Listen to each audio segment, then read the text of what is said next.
नमस्कार, मैं राहुल मिश्रा, नई सोच नई ऊर्जा से।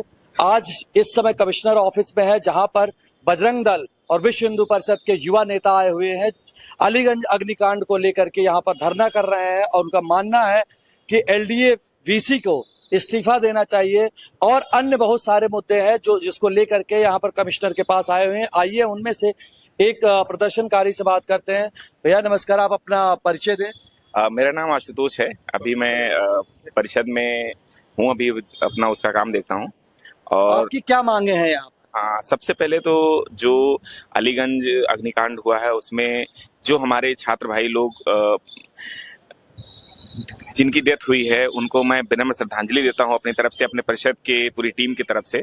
और उसके बाद बस एक ही आग्रह है, मैं माननीय महाराज जी जो बहुत अच्छे और बहुत जबरदस्त काम उत्तर प्रदेश के अंदर करते हैं, उनसे बस एक आग्रह है कि जो उन्होंने एक एसआईटी की गठन किया है उसमें सही तरीके से एलडीएवीसी और जिला विद्यालय निरीक्षक यानी डीआईओस, उच्च शिक्षा अधिकारी जो यहाँ के उच्च शिक्षा अधिकारी हैं उनके ऊपर, और विद्युत के जो अपर अधिकारी हैं उनके ऊपर पूर्णतः अच्छे तरीके से जांच हो। क्योंकि 20-22 साल के बच्चे जो अभी अपने जीवन का सपना देखना चालू किए थे, कोई सोच रहे थे कि एनिमेशन की दुनिया में अपना नाम करेंगे, कोई अपने परिवार का ऐसा लाडला था कि वही कर्णधार बनने वाला था, और वो आग के तले दब के मर जाता है। 2016 के नोटिस चपकाने के बाद क्या एलडीए को याद नहीं आया? थोड़ी सी मोरंग गिरा दो, अभी घर के सामने देखो एलडीए पहुंच जाती है। यहाँ कहाँ थी एलडीए? 100% यह बड़ी विडंबना की बात है कि 2016 में जो एक गठन, मतलब 2016 में जो एक नोटिस गया था उसका आज तक उसका निर्णय नहीं आया। सबसे बड़ी बात है कि यहाँ के जो एलडीएवीसी हैं वो पिछले 2 वर्षों से यानी जुलाई 2024 से यहाँ पर हैं।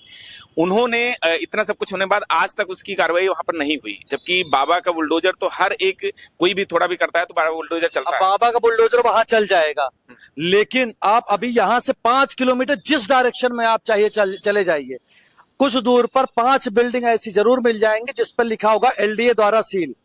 10 दिन बाद वो बिल्डिंग कंप्लीट हो जाएगी, फिर लिख उठेगा एलडीए द्वारा सील, उसके बाद वो किराए पर चलना चालू हो जाता है। तो एलडीए फिर कर क्या रहा है? एलडीए वही तो प्रश्न है। इसीलिए तो हम लोग एलडीएवीसी को हटाने के लिए मांग करने आए हैं कि एक स्वच्छ देश का मुखिया, उत्तर प्रदेश का मुखिया, वो अच्छा काम करना चाहता है, पर ऐसे भ्रष्ट जो हमारे अधिकारी हैं उनको कोई पड़ी नहीं है। आज आप जाके पूछिए, जो 17 हमारे मासूम बच्चे जो मरे हैं, 15 से 17 के बीच में जो बच्चे खत्म हुए हैं, उनके माँ बाप से पूछिए, जो आप शुरू में ही ये बात कहे कि उनकी क्या स्थिति है। हम वहां गए अलीगंज में, जब ये विषय हुआ वहां पहुंचे तो माएं तड़प रही थी। उनको एक माँ मुझे मिली, उसकी 3 बेटी। एक बेटी थी जो यहाँ पर एनिमेशन भी सीखती थी और जॉब भी करती थी, वही अपने 2 बहनों की फीस देती थी। अब वो कह रही थी अच्छे स्कूल में पढ़ा रहे थे, लेकिन अगर इनकम वाला ही सदस्य खत्म हो गया तो हम पहाड़ से आकर के लखनऊ में बसे थे, अब हम करेंगे क्या, पढ़ाएंगे कैसे? वही सर, आपने भी बोला कि 20-22 साल की एज, मैं तो कहना चाहता हूं कि 17 साल के बच्चे भी वहां थे।